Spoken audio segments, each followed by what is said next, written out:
En el bloque pasado hablamos de los conflictos en Medio Oriente y en este quisiera comenzar hablando de la guerra en Ucrania.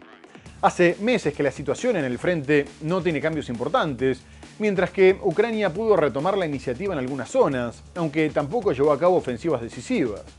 Y lo que algunos atribuyen al invierno o al deshielo, varios analistas advierten que esta realidad se mantendrá por lo menos hasta que se logre desarrollar un arma que pueda neutralizar a los drones, ya que dominan tanto el campo de batalla que los soldados de ambos bandos difícilmente pueden salir de los sótanos. No obstante, Kiev advirtió que Moscú había llevado más tropas al frente y que notaba un incremento de sus operaciones para destrabar la línea de contacto, en lo que sería el comienzo de una nueva ofensiva de primavera. De cualquier forma, los bombardeos continuaron a ambos lados. Rusia informó que solo en la noche del miércoles había tenido que derribar casi 400 drones en las regiones de Briansk, Belgorod y Kursk, e incluso en Moscú, y reportó daños en el puerto de Ust-Luga, en Leningrado. A su vez, Rusia también sigue lanzando cientos de drones, tratando de aprovechar las dificultades de Ucrania para reponer sus defensas antiaéreas en medio de la guerra contra Irán. Además, se comunicó que ya había puesto en órbita algunos satélites que buscan reemplazar a los Starlink, después de que se le imposibilitara utilizar el servicio. Mientras tanto, Rusia y Ucrania también se volvieron a enfrentar en el Consejo de Seguridad de Naciones Unidas, donde el representante ucraniano acusó a Moscú de proporcionarle a Irán un apoyo militar sustancial, y el embajador ruso Vasily Nevencia dijo que Ucrania quería involucrarse en más guerras.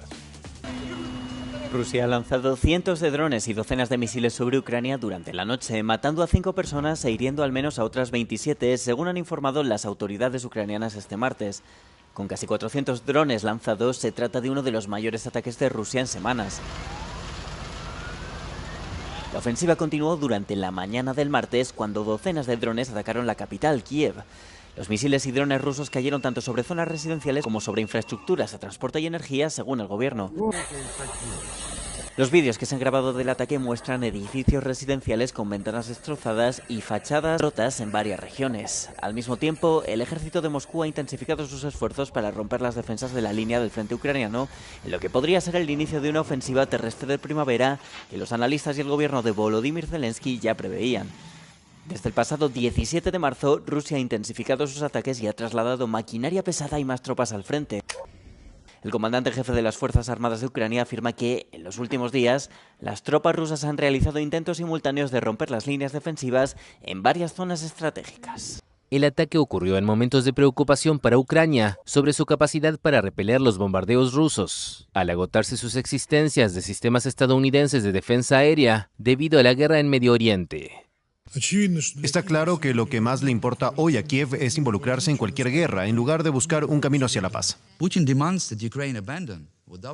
exige que Ucrania abandone sin luchar los territorios de la región de Donetsk que Moscú no ha logrado ocupar durante sus 12 años de agresión. Al convertir estos ultimátums en condiciones previas para las negociaciones, Rusia obstaculiza de forma deliberada el proceso de paz.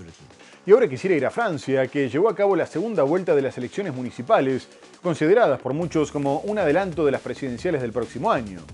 La izquierda pudo retener París y Marsella, los verdes se quedaron con Lyon, Tours y Grenoble, y la extrema derecha consiguió la victoria en Niza. Pero los ojos estaban puestos sobre todo en la capital, donde hace 25 años que gobiernan los socialistas, y los parisinos confirmaron su confianza en el partido, dándole poco más del 50% de los votos a su candidato, Emmanuel Grégoire. Además, también se destacó la división de la izquierda, que se hizo evidente en Marsella, donde la coalición que terminó ganando las elecciones dejó afuera a la Francia insumisa, que es vista como demasiado alejada del frente, al tiempo que el líder del Partido Socialista, Olivier Faure, se refirió a sus candidatos que se aliaron con la Francia insumisa y dijo que la provocación escandalosa, la incitación indiscriminada al conflicto y los estallidos antisemitas no conducían a ninguna parte. Por otro lado, el ex primer ministro centroderechista, Édouard Philippe, se impuso al Partido Comunista por 6 puntos y reforzó sus posibilidades como candidato presidencial para las elecciones generales del próximo año. Asimismo, la líder de extrema derecha, Marine Le Pen, destacó que Agrupación Nacional había ganado decenas de municipios, lo que consideró como una victoria gigante, mientras espera la resolución del caso en su contra por malversación de fondos del Parlamento Europeo, que podría impedir su candidatura a las presidenciales si se confirma su inhabilitación. Tras una reñida contienda, los socialistas conservan dos de las mayores ciudades francesas. En Marsella, el alcalde saliente Benoît Payan obtuvo una victoria clara con el 50,6% de los votos, y en París, la exministra conservadora Rachida Dati perdió frente a Emmanuel Grégoire, lo que consolida el control de la izquierda en la capital francesa, donde los socialistas llevan 25 años en el poder. Hoy París ha decidido mantenerse fiel a su historia. Muchísimas gracias a las parisinas y a los parisinos que, independientemente de su procedencia, han optado por la unión de la izquierda y los ecologistas en la segunda vuelta. Esta noche esta victoria supone una promesa exigente. Es la victoria de una determinada idea de París. Un París vivo, un París progresista, un París popular, un París para todos. Progresista, un París populaire, un París pour tous. Sin embargo, los socialistas no son los únicos celebrando este domingo. La agrupación nacional afirmó haber logrado el mayor avance de toda su historia, con victorias simbólicas en Menton y Castres, pero también en Niza, la quinta mayor ciudad de Francia, que se decantó por una alianza de la extrema derecha con la victoria de Éric Ciotti, tras 18 años de un reinado sin rival de la derecha. Parecía como escalar el Himalaya por la cara norte. Pues sí, lo hemos conseguido. Lo hicimos primero ante el escepticismo, lo hicimos primero ante el desprecio y luego lo hicimos ante la adversidad. Por otra parte, el gobierno italiano de Giorgia Meloni sufrió su primera derrota importante en el referéndum para reformar el sistema judicial, no solo porque se frenó una cuestión central en la agenda del Ejecutivo, sino también porque la alta participación hizo que el resultado se interpretara como un plebiscito sobre la gestión de la coalición derechista, y se cree que le podría dar fuerza a la centroizquierda, que denunciaba que la reforma era un intento de acabar con la independencia de los magistrados, una postura compartida por varios sectores judiciales. Alrededor del 60% del padrón se presentó a votar, y el proyecto terminó siendo rechazado por poco más del 54%, tras lo cual Meloni salió a reconocer la derrota, afirmando que respetaba la decisión del pueblo, aunque lamentó que se tratara de una oportunidad perdida. El gobierno pretendía reformar la Constitución con el objetivo de separar las carreras de jueces y fiscales, en lo que fue interpretado por la oposición como un intento de debilitar a estos últimos, mientras que los miembros del Consejo de la Magistratura serían nombrados por sorteo y no por votación. Desde el oficialismo se intentó minimizar el golpe, que llega a un año y medio de las elecciones generales, pero Meloni tuvo que salir a aclarar que no pensaba dejar el cargo. El presidente de la Asociación Nacional de Magistrados, Cesare Parodi, presentó su renuncia, y el ministro de Justicia, Carlo Norio, que comparó la magistratura con la mafia, quedó muy mal parado. A su vez, la oposición celebró que se haya acabado con la imagen invencible de Meloni y destacó la importancia del muro constitucional ante los avances de la extrema derecha. La soberanía pertenece al pueblo y hoy el pueblo italiano se ha pronunciado claramente. La primera ministra de Italia, Giorgia Meloni, admitió la derrota electoral en el referéndum que ella misma impulsó para realizar una reforma judicial. Un revés para su coalición de derecha y extrema derecha de cara a las elecciones generales del próximo año. Evidentemente lamentamos esta oportunidad perdida para modernizar Italia, pero esto no cambia nuestro compromiso de seguir trabajando con seriedad y determinación por el bien de la nación. El medio local República recogió la reacción de magistrados y fiscales en Nápoles, que cantaron Bella Ciao cuando quedó claro que el gobierno había perdido.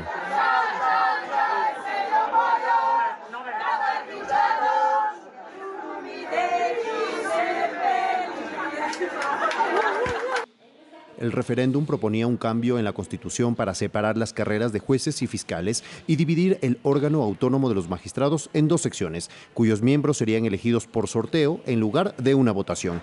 Otros gobiernos ya han intentado modificar la Carta Magna, redactada tras la Segunda Guerra Mundial. Para hacerlo se exige un amplio consenso. Es la primera derrota de Meloni tras 4 años de victorias en una serie de elecciones locales y nacionales. Algunos consideran que es una respuesta al gobierno más que a la reforma. Ambos bandos le han inyectado tanto contenido político que al final es un referéndum político, le guste o no a la primera ministra. Es un referéndum político. El referéndum tuvo una participación récord que rozó el 59%, que fue especialmente intenso en las regiones septentrionales y centrales. Expertos señalan que el resultado podría revitalizar a la fragmentada centroizquierda. Asimismo, la extrema derecha también podría tener un revés en Hungría, ya que el mandatario ultraconservador Viktor Orbán, que gobierna de forma ininterrumpida desde hace casi 16 años, se encuentra rezagado en las encuestas de cara a las elecciones del 12 de abril, aunque frente a otro candidato derechista más moderado. Y en medio de la campaña recibió el respaldo de los líderes de extrema derecha, que viajaron a Budapest para participar de una cumbre de Patriotas por Europa, el grupo creado en el 2024 que se convirtió en el tercero más grande del Parlamento Europeo, con posturas nacionalistas y antiinmigrantes. De la asamblea participaron líderes como el italiano Matteo Salvini, el neerlandés Geert Wilders y la francesa Marine Le Pen, y todos pidieron el voto por Orbán. Le Pen, por ejemplo, destacó que Hungría se había convertido en un emblema de la resistencia de un pueblo soberano frente a la opresión, y que su victoria sería un mensaje de fuerza a los cansados viejos tecnócratas de Bruselas. En medio de la campaña, Orbán volvió a apuntar contra las autoridades de la Unión Europea, mientras mantiene una fuerte disputa con Ucrania, a la que acusa de bloquear el petróleo ruso del que depende, por lo que le bloqueó un préstamo comunitario de 90.000 millones de euros, al tiempo que el presidente ucraniano lo amenazó con mandarle a los soldados. A su vez, el gobierno se vio envuelto en una polémica después de que se denunciara que su ministro de Exteriores, Peter Szijjarto, le reportaba los resultados de las reuniones de la Unión Europea a su par ruso Sergei Lavrov. Szijjarto reconoció haber compartido información, pero destacó que no era confidencial y que hacía lo mismo con sus pares de Estados Unidos e Israel. La francesa Marine Le Pen, el italiano Matteo Salvini y el español Santiago Abascal son algunos de los políticos de extrema derecha que respondieron al llamado del primer ministro de Hungría, Viktor Orbán, en el autodenominado Encuentro de Patriotas por Europa. El nacionalista Orbán, en el poder desde 2010, se enfrenta el 12 de abril a su intento de reelección más difícil de los últimos 16 años. Luego de 3 años de estancamiento económico, un aumento del coste de la vida y la tensión constante con Bruselas sobre el conflicto ucraniano. Pero los aliados de Orbán buscan que Hungría sea pionero en las aspiraciones electorales de la derecha europea para los próximos meses. Y todos ustedes, votantes húngaros, el 12 de abril también serán pioneros. Y les diré por qué. Serán los primeros en votar en lo que promete ser una gran conmoción electoral para nuestro continente en el 2027. El próximo año, los principales estados europeos, según su población, votarán. Francia en abril, España en agosto, Polonia en octubre e Italia en diciembre. La Pologne en octubre, l'Italie en diciembre. Este evento se produce en un momento en el que el partido Fidesz de Viktor Orbán se encuentra rezagado a nivel nacional en la mayoría de las encuestas de opinión. Ante los desafíos, Orbán trata de abanderar una vieja táctica, el discurso antieuropeo. Ahora el gobierno de Orbán también tendrá que lidiar con las repercusiones de un informe de medios de comunicación sobre posibles filtraciones de información del gobierno húngaro a Rusia. Y vamos a ir a Cuba, que continuó sufriendo las consecuencias de su crisis energética y millones de personas volvieron a quedarse a oscuras por segunda vez en solo unos días. Por lo pronto, el Ministerio de Energía informó que habían podido restablecer la electricidad en 5 hospitales y que se estaban creando microsistemas en varias provincias con el objetivo de abastecer a los centros vitales más importantes, mientras que las autoridades comunistas comunicaron que hacía 3 meses que no recibían suministros de petróleo o gas, lo que también revela la falta de apoyo de países aliados como Venezuela, México o Rusia, que temen las represalias de Estados Unidos. De cualquier forma, el bloqueo energético decretado por Trump, que busca forzar un cambio en el sistema político, sigue afectando la distribución de alimentos y agua potable y mantiene paralizadas la mayoría de las actividades, por lo que se advierte que la isla se dirige hacia una crisis humanitaria. En este contexto, llegó a Cuba una flotilla con suministros médicos, alimentos y paneles solares, y se espera que lleguen más barcos con productos básicos.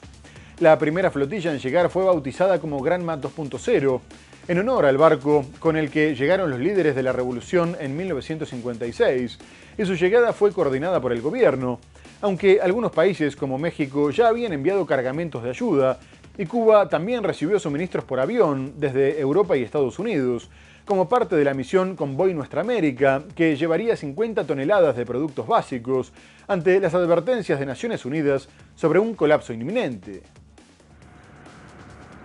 El primer barco de una flotilla humanitaria con suministros médicos, alimentos y paneles solares arribó el martes a Cuba. Se trata del barco camaronero Maguro, rebautizado simbólicamente como Granma 2.0, en homenaje al yate usado por los guerrilleros de Fidel Castro para iniciar su revolución en 1956. La embarcación, con 32 personas a bordo, atracó en La Habana con 3 días de retraso respecto a lo previsto, tras luchar contra fuertes vientos y corrientes durante su travesía desde México. Otros cargamentos llegaron en avión desde Europa, América Latina y Estados Unidos la semana pasada, como parte de una misión aérea y marítima bautizada Convoy Nuestra América, que pretende llevar unas 50 toneladas de ayuda a Cuba. Es una acción política de solidaridad. La solidaridad es un arma política que quienes hoy nos gobiernan se niegan a entender que es un arma que podemos poner en juego, así que nos atacan llamándonos ideológicos. La situación en la isla se precarizó desde que el presidente de Estados Unidos, Donald Trump, ordenó en enero una operación militar para capturar al principal aliado regional de la isla comunista, el venezolano Nicolás Maduro. Desde entonces, Washington privó al país de su principal proveedor de petróleo y le impuso un bloqueo de crudo de facto. Exiliados cubanos y otros críticos atribuyen la crisis económica al gobierno comunista y afirman que el convoy brinda apoyo político a La Habana.